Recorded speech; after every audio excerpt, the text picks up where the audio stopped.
Olá, boa noite. Boa noite. Procuradores da Lava Jato criticam decisão do Supremo sobre políticos. Para Deltan Dallagnol, os investigados contam agora com uma nova proteção.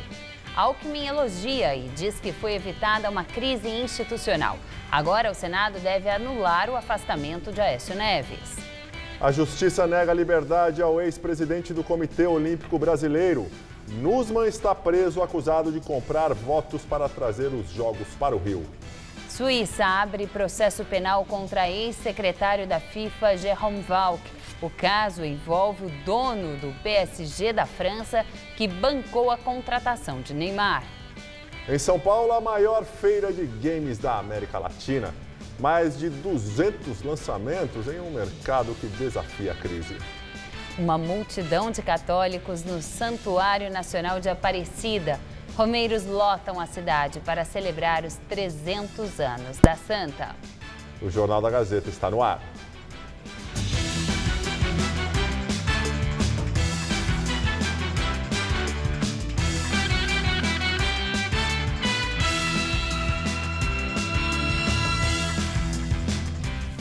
Pelo menos 20 mulheres compareceram à delegacia e se disseram vítimas do homem que se passava por policial federal. Adson Muniz Santos foi preso ontem, acusado de roubar e estuprar mulheres na região dos Jardins, aqui em São Paulo.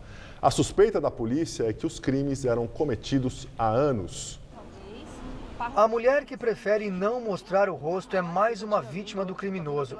Ela procurou a polícia para relatar que em maio foi abordada pelo suspeito. Ele me apresentou um crachá de uma emissora de televisão, falando que era um produtor muito famoso e que eu tinha todos os requisitos para ele me fazer famosa.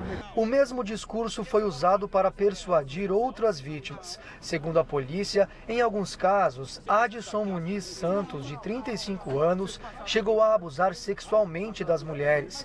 Ele também utilizava um distintivo falso da Justiça Federal e foi com este disfarce que ele intimidou esta outra mulher. Ela não chegou a ser abusada e também não quer mostrar o rosto. Veio um rapaz bem vestido, muito bem vestido, com um distintivo da polícia vermelho, me abordou, pediu para encostar o carro e ele começou a ser muito agressivo, dizendo que eu tinha parado com uma roda em cima da faixa, dizendo que ele ia me levar para a delegacia. Aí ele me pediu meus documentos e como eu tinha uma carteira de motorista vencida e uma que eu tinha acabado de renovar, eu dei a vencida. E dei o documento do carro. E ele não falou nada do fato da carteira de motorista vencida. E aí eu tive certeza de que ele não era policial coisa nenhuma. Os depoimentos de hoje foram tomados, mas não foram registrados. É porque a delegada que comanda a investigação não está em São Paulo. Na segunda-feira, depois do feriado, quando ela retornar, as vítimas também devem comparecer aqui à delegacia e contar de novo o que aconteceu com cada uma delas. E o mais importante, fazer o reconhecimento do suspeito aqui na delegacia. Adson foi preso temporariamente ontem. Com ele foram encontrados o distintivo falso, além de uma arma de brinquedo e uma carteira de vereador da cidade de Jussiape, na Bahia, que fica a 550 quilômetros de Salvador. Adson já disputou várias eleições para os cargos de deputado estadual e federal e foi filiado ao PDT e PRB, partido pelo qual se elegeu vereador. No entanto, o PRB da Bahia afirmou que ele foi destituído do partido. A primeira vítima foi localizada na sexta-feira da semana passada, uma mulher de 48 anos que saía de um supermercado. Depois de mostrar o distintivo falso da polícia, o suspeito rendeu a vítima que, além de sacar R$1.000 de um caixa eletrônico, foi abusada sexualmente. A polícia já sabe que Adson agia há pelo menos 5 anos. Várias vítimas são de outros estados e foram abordadas em aeroportos de São Paulo. Eu virei com certeza fazer o reconhecimento dele. Eu espero que outras pessoas que também passaram por isso, assim como eu, que não sofreram violência sexual, mas que venham aqui. A gente sempre espera que o mínimo é que ele pague pelo que ele fez. Um motorista perdeu o controle do veículo e invadiu uma loja de carros antigos em Moema, na zona sul de São Paulo. O acidente aconteceu por volta das 5h30 da manhã na Avenida Hélio Pellegrino, próximo ao Parque do Ibirapuera. O motorista do veículo Polo quebrou a vidraça da loja e ainda bateu em um outro carro que estava dentro do estabelecimento. Ele ficou preso nas ferragens e foi levado para o pronto-socorro do Hospital São Paulo. Milhares de fiéis se reuniram hoje no Santuário Nacional de Aparecida, no Vale do Paraíba, para comemorar o jubileu do tricentenário do encontro da imagem da Santa no Rio Paraíba do Sul. A cidade de Aparecida ficou lotada. Fiéis e romeiros vieram de todas as partes do Brasil para agradecer e também fazer pedidos a Nossa Senhora. Às 9h30 da manhã foi celebrada a missa solene em comemoração aos 300 anos do encontro da imagem da Santa. A missa foi presidida pelo cardeal italiano Giovanni Battista, representante do Papa Francisco nas festividades. Os eventos para a celebração de hoje começaram a ser preparados há 5 anos. Tempo suficiente para que a imagem original de Nossa Senhora visitasse todas as dioceses do Brasil. Nossa Senhora da Conceição Aparecida, que recebeu o nome de Aparecida por ter literalmente aparecido aos pescadores, foi proclamada Rainha do Brasil em 1904 e em 1930 passou a ser a padroeira do país. Somente em 1953 é que a festa de Nossa Senhora passou a ser celebrada no dia 12 de outubro, por determinação da Conferência Nacional dos Bispos do Brasil, a CNBB. Também hoje, no Santuário Nacional, teve uma missa especial para as crianças, procissão solene e o lançamento de um selo dos Correios. O carimbo de primeiro dia de circulação apresenta a imagem milagrosa de Nossa Senhora Aparecida, encontrada no Rio Paraíba do Sul, acompanhada dos dizeres Aparecida 300 anos de fé e devoção e Jubileu 300 anos de bênçãos, 1717-2017. O santuário recebe anualmente cerca de 12 milhões de peregrinos. É o maior santuário do mundo dedicado a Maria. As atividades religiosas no local tiveram início definitivamente em 1982, quando a imagem foi trasladada da Basílica Velha para a nova Basílica. Muitos desses fiéis foram até Aparecida a pé. Os romeiros andaram cerca de 7 dias para agradecer e fazer pedidos para a Santa. Para escapar da perigosa rodovia Presidente Dutra, alguns optaram por um caminho alternativo conhecido como Rota da Luz. São 201 quilômetros de estradas com passagem por 9 municípios. De São Paulo, vamos para Mogi das Cruzes. Nossa primeira parada é na Estação Ferroviária Estudantes, construída em 1976 pela Rede Ferroviária Federal, a RFFSA. Aqui que começa a peregrinação. A Vanusa veio de Mato Grosso do Sul e optou por não andar desta vez. 16 horas de viagem, uma cidade que eu nunca tinha vindo, São Paulo. Mas vocês vão de carro? Nós vamos de ônibus. De ônibus? De ônibus. E você conhecia a Rota da Luz? Já ouviu falar? Já ouvi falar, mas com a minha filha não tem como ir, né? Mais adiante encontramos o João. Devoto da Santa, ele já fez a romaria de bicicleta. Vai por terra, pelo mato, né? Estrada de terra. A partir daqui, tudo é sinalizado. Eu vou fazer um caminho a pé também para saber como que é essa experiência. E aqui a estrada já é de terra, então vai ficando mais difícil.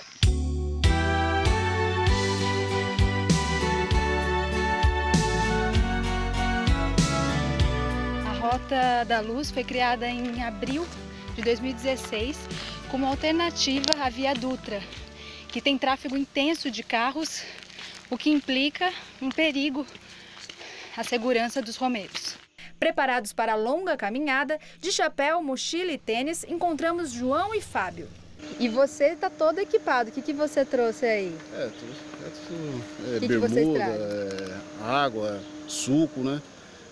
E um lanche. Comida é mais é água mesmo. E pela cidade onde os romeiros passam, eles são muito bem recebidos, como aqui, em Guararema. Ele sempre pede para informação, água, onde tem um ponto mais próximo de comprar uma fruta. Mas há ainda outras dificuldades que eles não têm como evitar. Eu acho que uma das grandes dificuldades é o clima, muito sol, né?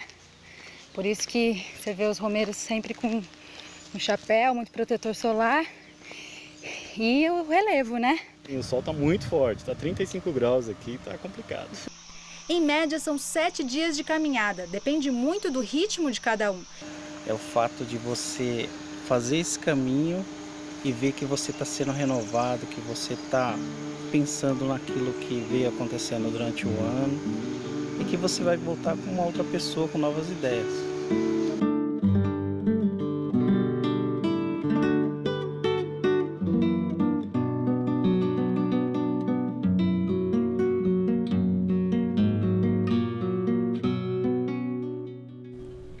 O presidente Michel Temer, do PMDB, preferiu não ir à comemoração católica em Aparecida e foi representado pelo secretário-geral do governo, Antônio Embaçaí.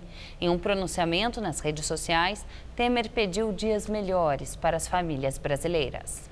Olhemos para o futuro com fé e esperança. Façamos nossa parte. Logo virão resultados de paz e progresso para todo o povo brasileiro. Nesta intenção, eu e minha família nos unimos aos romeiros, aos devotos e devotas de Nossa Senhora da Conceição Aparecida, rogando a Deus por dias melhores para todas as famílias do Brasil. E o Papa Francisco também prestou homenagem a Nossa Senhora Aparecida.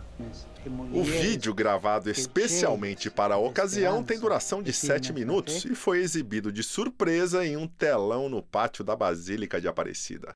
Falando em português, o Papa Francisco lembrou da primeira vez que esteve em Aparecida e disse lamentar não estar fisicamente presente. Com saudades do Brasil. Com saudades do Brasil. Ontem, durante a audiência geral na Praça São Pedro, no Vaticano, ele já havia prestado homenagem à padroeira, saudando os peregrinos brasileiros presentes. Rivolgo il mio saluto a tutti i pellegrini del Brasile e di altri paesi di lingua portoghese. O discurso foi interrompido quando um grupo de brasileiros começou a cantar um hino em homenagem à santa, emocionando o próprio pontífice.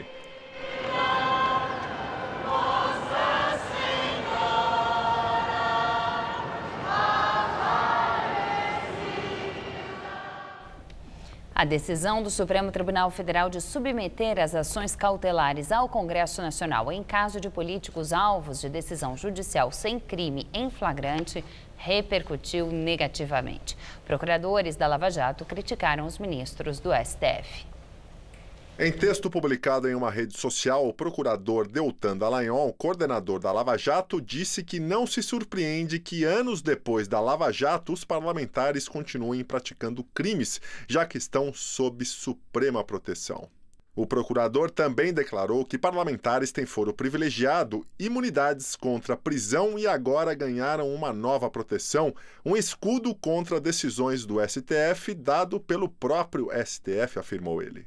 Deltan Dallagnol elogiou a postura dos ministros Edson Fachin e Luiz Barroso durante o julgamento de ontem e disse que eles são uma minoria coerente no combate à corrupção. Outro procurador da Lava Jato que se posicionou duramente contra a decisão de ontem na Suprema Corte foi Carlos Fernando dos Santos Lima, que também usou as redes sociais para dizer que o STF deixou de lado todo o processo histórico de consolidação da interpretação da Constituição Federal pelo Poder Judiciário para se curvar às ameaças dos políticos. Segundo o procurador, a decisão dos ministros do Supremo ontem foi frágil e tímida, gaguejante até por uma falsa contemporização por parte deles, avaliou. De acordo com Carlos Fernando dos Santos Lima, há momentos em que devemos buscar a harmonia, mas há aqueles em que só resta a coragem de fazer o certo, criticou o procurador da Lava Jato. A repercussão negativa ocorreu depois que o Supremo Tribunal Federal decidiu por 6 votos a 5 que a última palavra em relação ao afastamento de parlamentares alvos de sentença judicial no exercício do cargo seja das casas legislativas, quando não há o flagrante de crime. A decisão aconteceu depois de quase 13 horas de sessão, com o voto de desempate da ministra Carmen Lúcia, que preside a Suprema Corte. Quando a votação estava em 5-5, ela leu o voto e entrou em ligeiro desentendimento com o ministro relator do caso, Edson Fachin. Voto no sentido de que o Poder Judiciário pode determinar as medidas cautelares como exercício de jurisdição penal sem qualquer tipo de passo adiante. Sim. Salvo no que se refere ao afastamento para o exercício do mandato, porque neste caso o meu entendimento é de que, de acordo com a Constituição, essa afinação com o eleitor faz com que haja isso. Por causa do voto confuso da ministra Carmen Lúcia, os ministros levaram mais de 1 hora para deliberar sobre a sentença final. Coube ao ministro Celso de Mello, o decano da corte, proclamar a decisão final.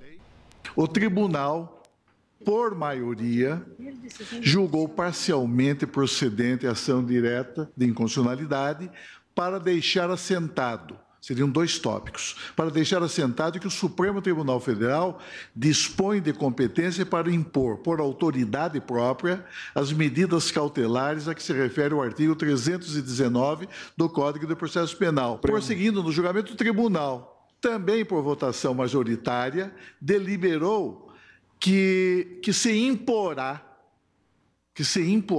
a ratificação ulterior pela Casa Legislativa, a que pertencer o parlamentar, sempre que a medida cautelar impossibilitar, direta ou indiretamente, o exercício regular do mandato legislativo. E agora o comentário de José Neumann e Pinto. Isso tudo é uma farsa e é uma mentira. Em momento nenhum houve uma possibilidade de crise institucional, porque o Supremo tem sido submetido aos partidos, e não ao Congresso, aos partidos políticos há bastante tempo. Tem 2 ministros tucanos, o Alexandre de Moraes e o Gilmar Mendes, 2 ministros petistas, Toffoli e Lewandowski, e um ministro espírito de porco, que está sempre votando a favor de soltar políticos e outros magnatas. Tem 5 que se dizem independentes e a 6ª, ou seja, o voto de Minerva, que não é de Minerva, porque Minerva era a deusa da sabedoria, e a Carmen Lúcia mostrou que é incapaz de dirigir uma reunião de condomínio nessa sessão, que eles pretenderam histórica, e eu sempre soube que não era. A sessão foi feita para que eles liberassem o Aécio Neves a ir à gandaia, não mais do que isso. Pois bem, não havia nunca uma possibilidade de uma guerra institucional, de vez que o Supremo está submetido por causa desse voto partidário e também por causa da decisão de Carmen Lúcia, que resolveu deixar de ser juiz e passar a ser política só porque nasceu em Minas Gerais. Pois bem, o Supremo é agora um poder menor da República por decisão própria, porque decidiu se entregar ao jogo político. Veja que esse caso não tinha a menor importância, porque o que é importante mesmo é o seguinte: nós estamos com a Operação Lava Jato tendo sucesso há 3 anos e meio. O juiz Sérgio Moro, da primeira instância, já condenou 116 brasileiros, inclusive gente muito importante, muito rica. E mantém 27 presos lá em Curitiba. Nesse mesmo período, os políticos ficaram sob seu foro privilegiado aos cuidados do Supremo Tribunal Federal, que não condenou ninguém. Então a questão não é saber se a medida cautelar ela pode ser aprovada ou não pode ser aprovada pelas casas do Congresso. Não, a questão fundamental é que o Supremo solta todo mundo importante. O Supremo é muito duro com os cachorros mortos, como Cunha e Delcídio, mas não abre mão de soltar, de ser lisonjeiro com os chefões, aqueles que operaram favoravelmente a sua manutenção depois que foram todos nomeados pelo presidente da República. O que se decidiu nessa sessão é que no Brasil a justiça continua sendo uma balança, uma balança com 2 pesos. O grande peso dos poderosos da República, como Aécio Neves, e aí eu fico perguntando como será tratado o Lula se o Aécio, que é um zumbi, foi tratado desse jeito. E na outra balança, nós outros que não pesamos nada. É a balança dos velhacos. Bom, eu volto terça-feira que vem, direto ao assunto, em Té. E daqui a pouco você vai ver uma entrevista de Rodolfo Gamberini com Cláudio Couto, professor de Ciência Política da FGV de São Paulo. Foi aberta ao público aqui em São Paulo a 10ª edição da Brasil Game Show, a maior feira do tipo na América Latina e a segunda maior no mundo. A expectativa é que mais de 300 mil pessoas passem por lá. Correria, fila e espera de gente que acordou cedo no feriado para experimentar os lançamentos do mundo dos games, como o novo Call of Duty, que só chega ao mercado mês que vem. Ele é tão desafiante quanto o 2, que é o meu preferido, então eu gostei muito. Tá mais bonito, com certeza. E particularmente eu prefiro jogo assim, né? Guerra Antiga, porque os outros estavam futuro, máquinas. São mais de 200 lançamentos e o desafio é cada vez maior para quem tem a missão de inovar o que já parece super realista e emocionante, como a franquia Assassin's Creed. Fica ainda mais real num cenário nunca antes explorado, que é o Egito Antigo, 49 a.C. Você vai poder conviver com a Cleópatra, com Júlio César, com os faraós, ser o grande descobridor das pirâmides, tudo isso no universo de Assassin's Creed. É incrível. Os brasileiros amam os games. São 60 milhões de pessoas que consomem de alguma forma os jogos, ou no celular, ou no computador, ou nos próprios consoles. Agora, pode parecer coisa de adolescente, mas os números são de gente grande. Só no ano passado, esse mercado movimentou mais de 5 bilhões de reais, o que coloca o Brasil entre os 5 maiores consumidores de games do mundo. O mercado de games hoje ele movimenta mais do que Hollywood, mais do que a indústria do cinema. E a cada ano que passa ele cresce. Hoje você percebe que o público feminino cada vez mais está jogando. E a faixa etária do público que há 10 anos atrás era de 17 anos a idade média, hoje já é de 24 anos. Ou seja, o jogador envelheceu e continua jogando. Já na parte de desenvolvimento, ainda temos bastante espaço a conquistar. São 4.000 desenvolvedores de jogos no Brasil, como o Luiz. A empresa dele existe há 4 anos e criou esse jogo, o No Heroes Here, que depois do patrocínio de familiares, começou a ser reconhecido. A gente acabou conseguindo ganhar eventos nos Estados Unidos, como o melhor jogo social, que é bem, como vocês podem ver aqui, amigos jogando, né? Tem um evento nos Estados Unidos chamado PAX, que é muito grande, a gente estava entre os 10 melhores jogos independentes do mundo lá, colocamos o jogo em Tóquio, então e a receptividade, não importa o país que a gente tenha ido, tem sido muito boa. O Abraham também resolveu entrar para o mundo dos games, apesar das críticas de que não daria certo. Largou o trabalho numa montadora há 1 ano e meio, fez curso, pesquisou na internet e olha aí, o Black Iris pronto.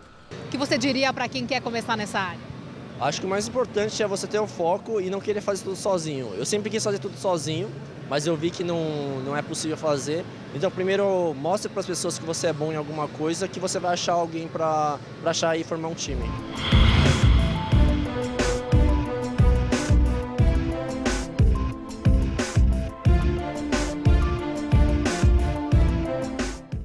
A Brasil Game Show vai até domingo no Expo Center Norte. Os ingressos custam R$ 180.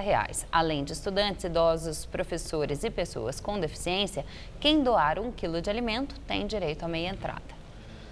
E uma brincadeira comum nas ruas paulistanas de antigamente, o jogo de taco é desconhecido da geração tecnológica atual. Pensando nisso, um grupo de amigos da Zona Norte de São Paulo resolveu propor um Dia das Crianças diferente. Hoje não tem parque e nem shopping. Para esse grupo de amigos que mora na Zona Norte de São Paulo, o Dia das Crianças foi a moda antiga, no meio da rua. Primeiro prepara o campo com giz, depois tem a disputa para ver quem vai começar com o taco. As crianças recebem uma rápida aula. Então nós traçamos um quadradinho, uma cela, e nesse quadradinho nós vamos colocar aqui a casinha, que é o objetivo a ser alcançado, derrubar a casinha para pegar o taco. O começo é meio tímido, mas não demora para a diversão pegar fogo. É um jogo que lembra um pouco o beisebol, né? Ele tem uma essência parecida, tem o gingado. Os pais e o vô Luiz também puderam participar da brincadeira. E a disputa não foi mole. Sob um sol escaldante e asfalto quente, eles mostraram que ainda tem muito fôlego. Voltei à infância, né? Porque na década de 60 eu jogava muito isso daí, né? Na rua mesmo, que a molecada era de rua mesmo, né? Aqui em São Paulo, taco, em algumas cidades do interior, betes, tem gente que chama de tacobol.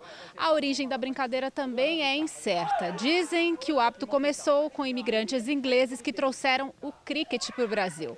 O auge do jogo nas ruas da cidade foi nas décadas de 70 e 80 e o declínio com o crescimento urbano e com o medo da violência. Eu cresci no interior, brinquei a vida inteira na rua e infelizmente meu filho não tem tanta oportunidade de brincar na rua por morar em prédio, pela segurança aqui em São Paulo, e é um momento bacana dele poder estar brincando, fazendo exercício. A ideia de resgatar brincadeiras antigas como o taco começou há 3 anos com uma conversa na família do Alexandre. A gente estava perdendo a interatividade com as crianças. Foi quando surgiu a vontade da família de resgatar as brincadeiras da infância e convidar os nossos filhos e os filhos dos nossos amigos para resgatarem as brincadeiras que nós fazíamos na nossa época de infância. Deu tão certo que este ano eles organizaram o primeiro campeonato de taco em São Paulo, que aconteceu em junho e julho e reuniu cerca de 400 pessoas. E virou um negócio. Eles vendem kits de taco por R$ 69,00 e carrinhos de rolemã por R$ 200. Mas nada é mais gratificante que ver pais e filhos brincando juntos no meio da rua, como antigamente. Só divide isso até a casinha, só isso. Mais de 20 anos sem jogar, gostoso. Eu me emociono podendo proporcionar isso para minha filha. Emoção mesmo? É. Por quê? De coração, porque as crianças hoje não têm nada disso, né? Hoje eles não têm isso, eles trabalham com computador, tablet. E só para não passar em branco esse Dia das Crianças de trabalho, eu e o cinegrafista Rafael Torres fomos desafiados a entrar na disputa. Bons foram meus tempos de infância, brincando até dormir pensando em brincar. Eu sou moleque de rua, só paro de brincar na hora de almoçar. Para muita gente, os dias quentes são um convite para um barzinho. Mas em alguns estabelecimentos, o movimento se espalha pelas calçadas e invade as ruas, atrapalhando o caminho dos pedestres. Véspera de feriado e o bar está lotado. Tão cheio que as mesas e cadeiras invadem até uma das faixas da rua. Quem passa de carro é obrigado a desviar. A gente não consegue andar direito, é perigoso atropelar alguém, não acho legal não. O bar, na esquina da Rua da Consolação com a Alameda Santos, fica no caminho da Cássia, que mora ali perto. Você está com compra, está com pacote, ninguém te dá passagem, as pessoas ficam realmente folgadas e voltadas para si. A rua é um lugar de passagem. O Fábio também é vizinho do bar, mas pensa diferente. Devia fazer um bulevar, devia largar a calçada e definir um trajeto menor para o carro, para os carros virarem sem atrapalhar as mesas. Mas eu acredito que a rua está indicando uma vocação realmente de convivência. O assunto divide opiniões e não é difícil encontrar na noite paulistana estabelecimentos invadindo o passeio urbano. Para quem quer transitar na calçada com criança, aí tem pessoas fumando, aí tem que cuidar para que não queime a pele dele. Eu acho que tem que ser melhor administrado. Para quem de repente precisa usar a calçada, cadeirantes ou coisas do tipo. Nunca tinha parado para pensar, mas deve atrapalhar mesmo. A cidade de São Paulo possui hoje aproximadamente 30 mil bares e restaurantes. Todo proprietário que deseje instalar nas calçadas mesas e cadeiras precisa ter da prefeitura um documento chamado de TPU, que é um termo de permissão de uso. Mesmo quem consegue esta licença também precisa cumprir as exigências de uma lei municipal sobre este assunto. A lei determina que as mesas precisam deixar um espaço de, no mínimo, 1,10 m para a passagem das pessoas. A calçada deve ter esta linha amarela delimitando o espaço, o que também nem sempre acontece. Quem tem o TPU e não cumpre a lei está sujeito a multa que varia de R$ 3.049,20 a R$ 4.573,30. Já no caso do bar, que não tem o TPU e ainda assim posiciona mesas nas calçadas, a multa é de R$ 767,53. E são esses os grandes alvos das blitzes da prefeitura. Só de janeiro a setembro foram emitidas quase 3.000 multas desse tipo na capital. No ano passado inteiro, haviam sido 1.840. A fiscalização das prefeituras regionais e as denúncias podem ser feitas pelo telefone 156. Justiça Federal nega pedido de liberdade. Bom, a gente teve um pequeno equívoco. Nós vamos primeiro à previsão do tempo, porque o calor continua, viu?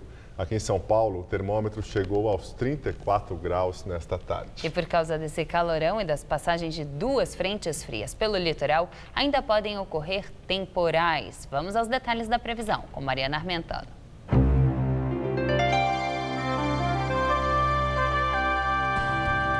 O destaque da previsão continua sendo as chuvas no centro-sul do país.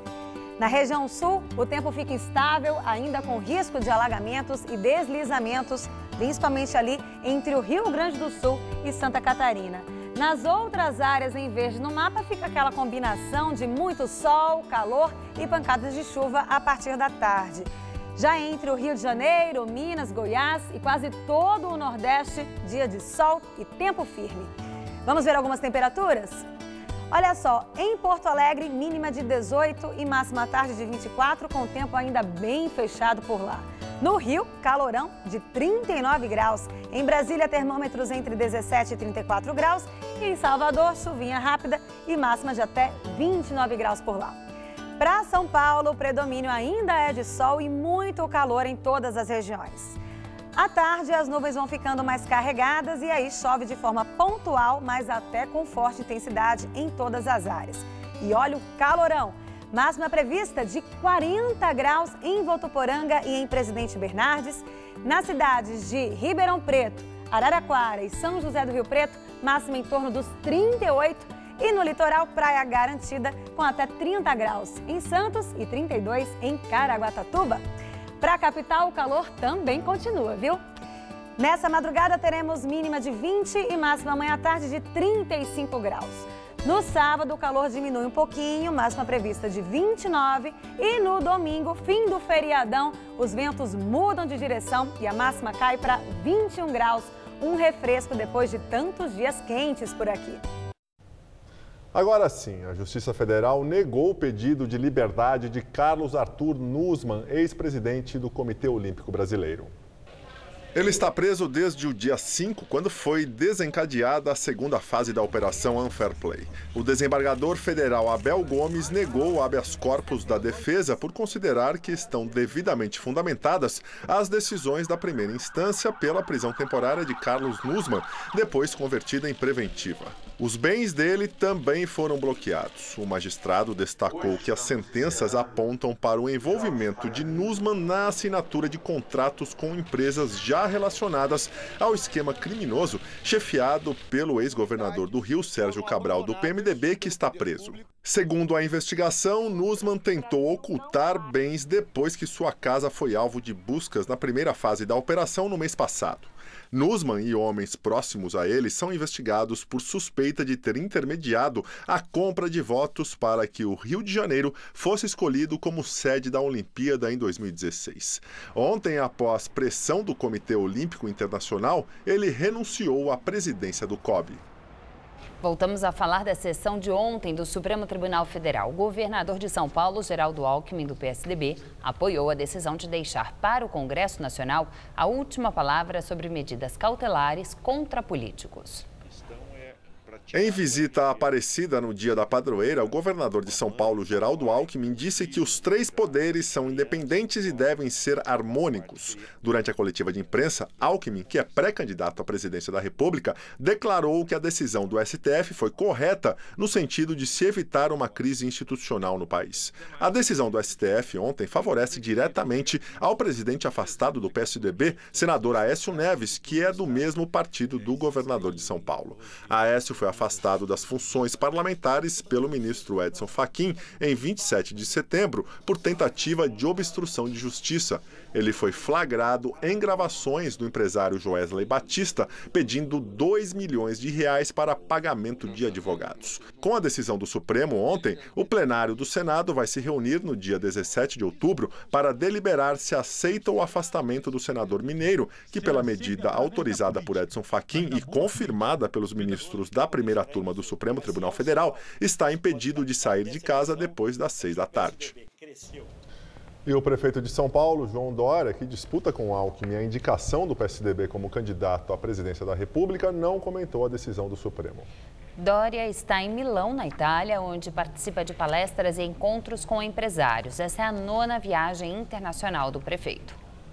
E agora o comentário de Josias de Souza, direto de Brasília, sobre a repercussão da decisão do Supremo. No jogo de cartas marcadas que se estabeleceu entre o Senado e o Supremo Tribunal Federal, o próximo lance será executado no plenário do Senado. Diante da submissão do Supremo, os senadores decidirão se as sanções cautelares impostas a Aécio Neves devem ou não ser mantidas. Não é preciso ser vidente para prever o resultado. Suspenso pela primeira turma do Supremo, o senador Tucano terá o mandato restituído pelos colegas. É possível antever os discursos. Estalando de pureza moral, personagens como Renan Calheiros e Romero Jucá dirão que defendem, acima de tudo, a Constituição, não Aécio Neves, um senador que pediu e recebeu R$2 milhões a um corruptor. Dedicarão meia dúzia de desaforos ao ex-procurador-geral da República, Rodrigo Janot. O líder tucano, Paulo Bauer, afagará Aécio com sua retórica. O ruim de tudo isso é o mau cheiro, mas é possível enxergar um lado bom, mesmo que seja necessário procurar um pouco. O bom é que você vai ficar sabendo qual é o tamanho da bancada do atraso no Senado. É a maior agremiação da casa. Reúne a banda que deseja salvar Aécio e o bloco que quer salvar o próprio pescoço. Convém imprimir a lista de votação. Depois que o Supremo virou ex-supremo, não resta ao brasileiro senão fazer justiça com o próprio dedo na urna eletrônica. Boa noite. E agora as notícias do esporte com Gabriel Cruz e Celso Cardoso. E lembramos que depois do esporte, Rodolfo Gamberini entrevista o cientista político Cláudio Couto.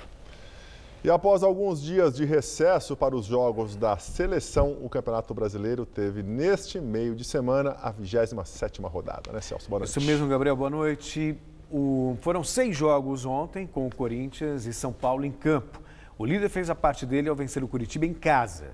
Já o tricolor perdeu do Atlético Mineiro e continua enrolado na parte de baixo da tabela. Confira os gols.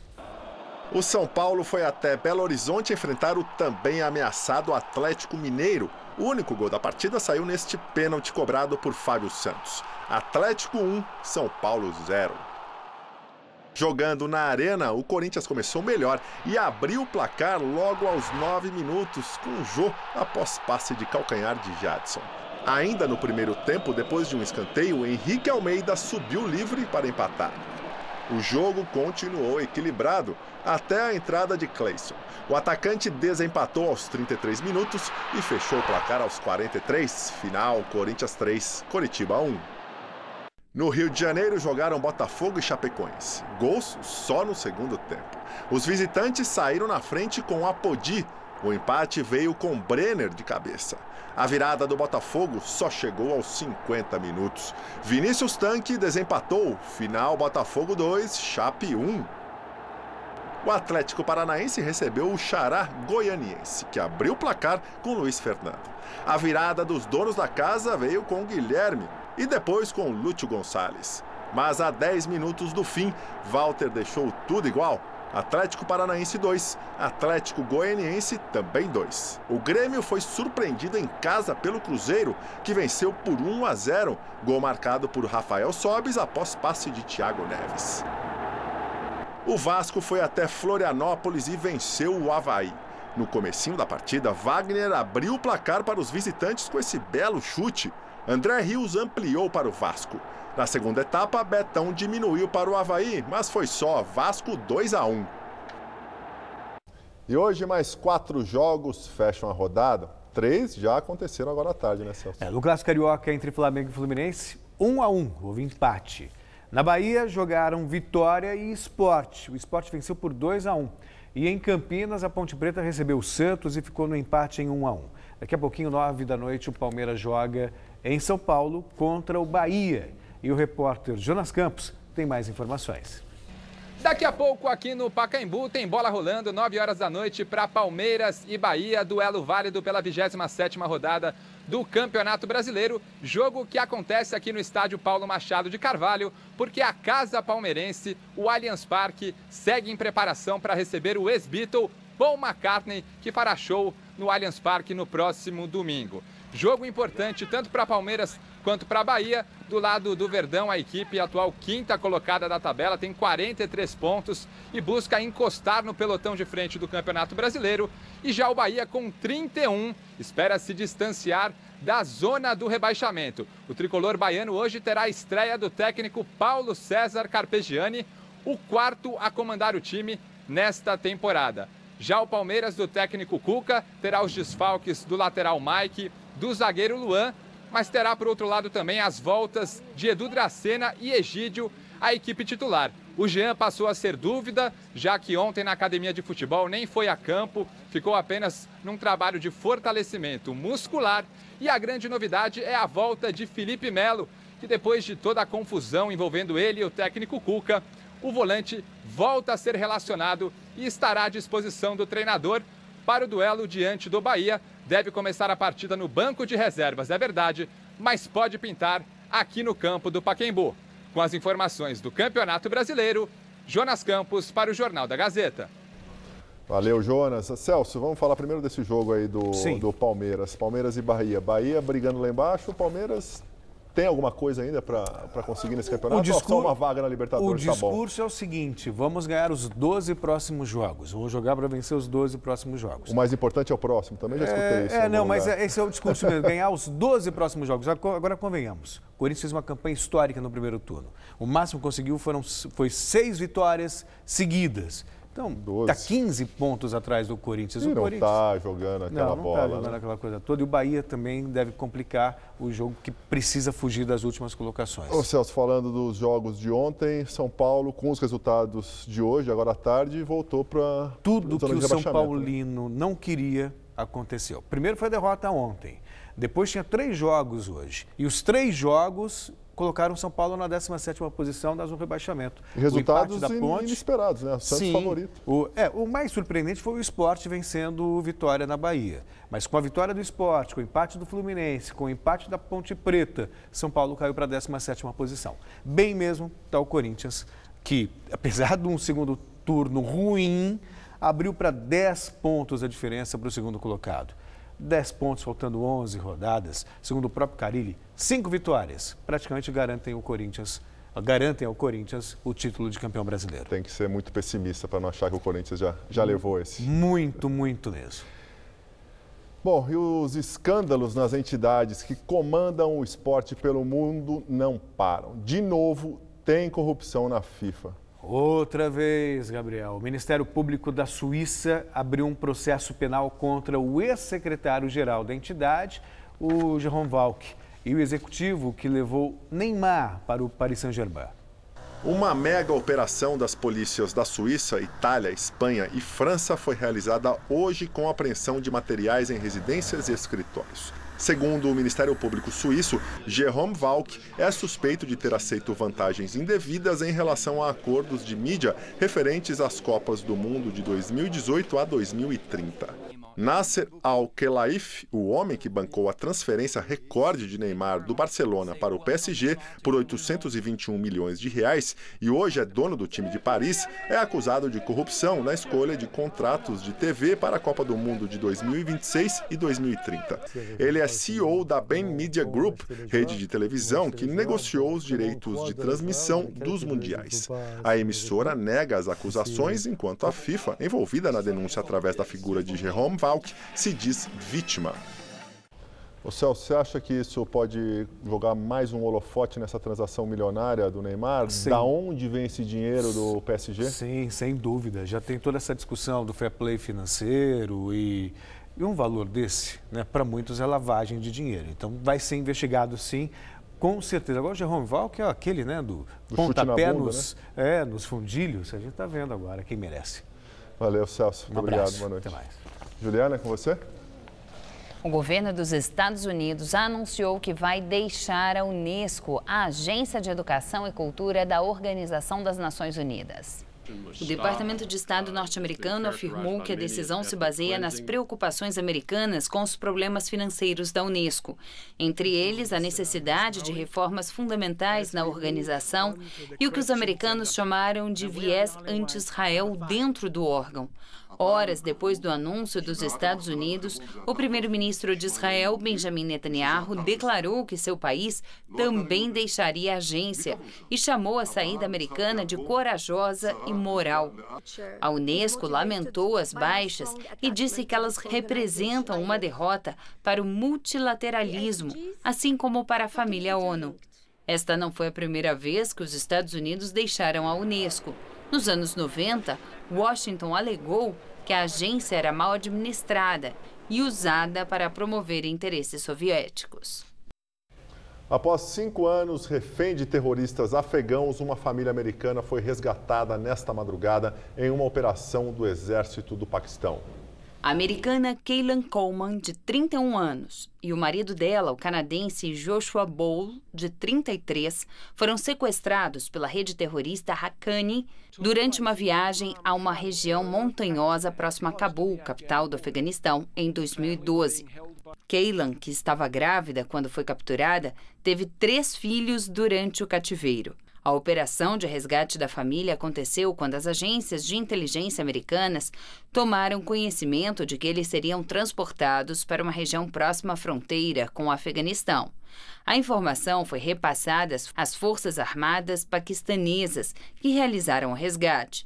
O presidente americano Donald Trump elogiou a ação militar paquistanesa e disse que esse tipo de operação alimenta e restaura a cooperação entre os dois países.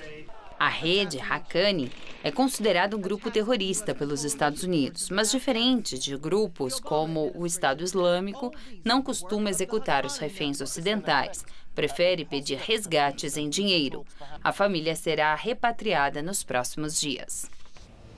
E vamos agora a um rápido intervalo. No próximo bloco, você vai ver uma entrevista com o cientista político Cláudio Couto, professor de Ciência Política do curso de Administração Pública da FGV de São Paulo. Vamos começar? Dá licença. Ah, olha o coraçãozinho, que bonito. Ih, gente, tem outro. São gêmeos. Quer dizer, não. Tem mais um. São trigêmeos. Não. São 4. Peraí, amor, vai onde? Eu sei lá, eu preciso resolver isso, vender alguma coisa, pegar um crédito. Tá se complicando, papai. Faz no app. Epa. No app Bradesco, você pega crédito sem gastar seu 3G. Ih, desliga isso, doutor. Bradesco, pra frente.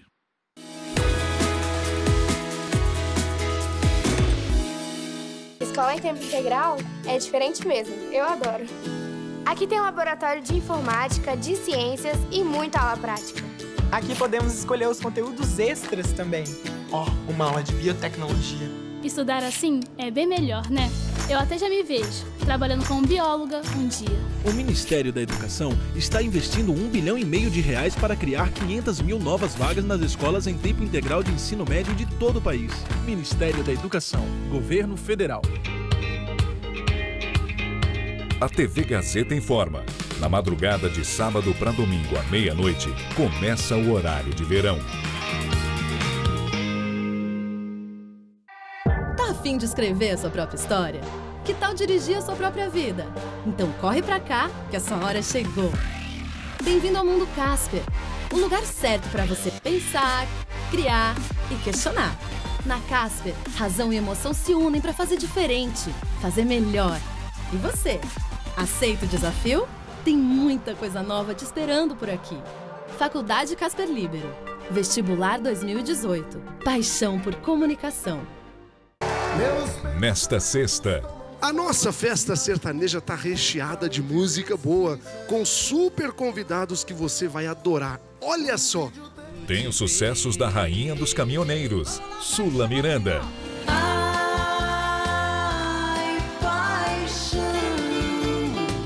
muita tradição com Craveiro e Cravinho e Giliardi com o filho Silvio Marinho.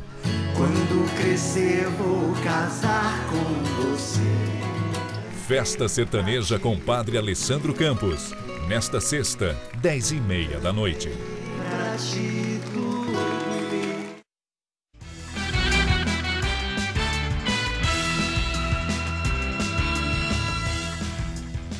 Vamos agora à entrevista do dia com Rodolfo Gamberini. Ele recebe o cientista político Cláudio Couto, professor de Ciência Política do curso de Administração Pública da FGV de São Paulo.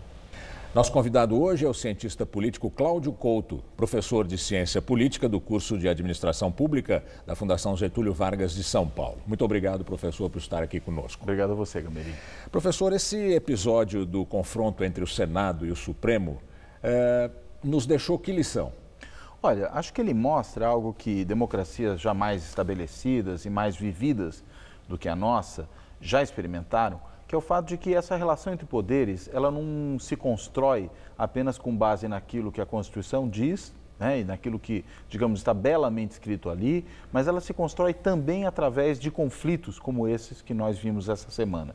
Ou seja, é no entrechoque dessas instituições, com as suas tensões, com as suas diferenças, com o seu entendimento diferente do papel de cada uma, e aí com decisões que vão definindo qual é esse papel, que se constrói a própria relação institucional. Mas o motor desse conflito é mais poder. É mais poder e a política... Todos querem mais poder. Evidente, né? O judiciário de um lado, o legislativo de outro. Mas veja, mesmo quando a gente olha, por exemplo, para dentro do judiciário, não havia ali uma ordem unida em favor de uma única posição. Havia uma divisão importante que se expressou na votação dos juízes, né, e levou à solução que no fim das contas se produziu e que mostra que mesmo dentro do judiciário há um entendimento de quais devem ser os limites. Claro que isso também envolve, em alguns casos pelo menos, interesses partidários dos próprios juízes. Simpatizam mais com esse lado, menos com aquele. Mas existe uma tradição nas democracias ocidentais de que se deve respeitar o espaço de cada poder, né? Então, a própria situação de ativismo judicial, de um judiciário que sai atropelando os outros poderes como se fosse o grande justiceiro da nação, é de se esperar mesmo que gere reações como gerou no caso do Senado. E diria que uma acomodação aí não é ruim para a democracia. Talvez seja às vezes melhor ir um pouco mais devagar, mas ir com mais segurança, com mais certeza e sem desrespeitar, inclusive, mandatos que são obtidos com base no voto. Pode se perder também com base no voto, muitas vezes faz justiça que se percam com base no voto, mas não dá simplesmente para o magistrado ir atropelando todo mundo. Uma coisa que nos chamou a atenção recentemente, há poucos dias, foi esse voto do relator Bonifácio de Andrada a respeito da admissibilidade ou não do processo contra o presidente Temer. O voto dele não foi de um parlamentar, foi de um torcedor, de um advogado de defesa, né? De um assessor. Foi um voto vergonhoso. A própria defesa do presidente Temer não tinha muito o que dizer depois daquilo, né? Porque na realidade foi uma defesa já tão bem feita pelo relator que não haveria muito mais o que se dizer. Agora, a política parlamentar passa muito por aí. O governo tem maioria. Essa maioria lhe permitiu indicar esse nome. Esse nome, inclusive, foi indicado mesmo que o seu partido tenha dito que preferia não mantê-lo. E aí o PSDB fez aquela situação curiosa. Não, a gente não vai tirar... O PSDB tirou a vaga, mas outro partido deu. Pois é, parece aquela história da viúva porcina, que foi sem nunca ter sido. Quer dizer, era o relator tucano, mas sem ser o relator indicado pelo PSDB. Uma coisa esquisitíssima. Quer dizer, o presidente vai se mantendo no poder com... Quanto por cento ele tem de aceitação? 3%? 3%. É, como alguém já disse, explica isso? É aceitação na margem de erro, né? O resto pode ser zero. Né? Porque é realmente uma situação tétrica, né? A gente não vê um governo com uma reprovação tão alta, eu não sei desde quando. Acho que nunca tivemos um governo tão reprovado como esse no que se refere à aceitação popular. Só que, ao mesmo tempo, é um governo com uma imensa capacidade de se articular com a classe política. E aí, paradoxalmente, a desmoralização da classe política nesse momento, que aparece também em várias pesquisas, contribui para isso. Porque ninguém ali pode se colocar exatamente como melhor do que Temer nesse momento.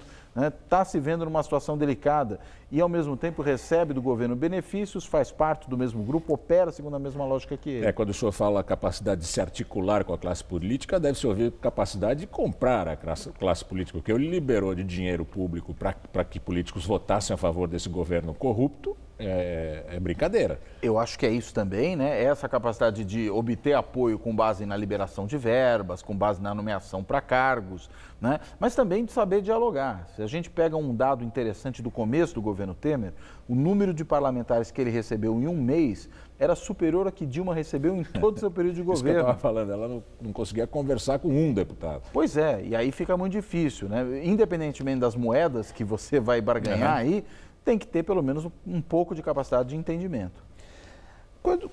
Quando a gente vai sair dessa situação em que está o Brasil hoje, de desalento da população, que não se sente representada pelos políticos? Os políticos parece que vivem num universo próprio deles, estão um pouco se lixando para a população. A gente vê as medidas aprovadas, não tem nada a ver com a população.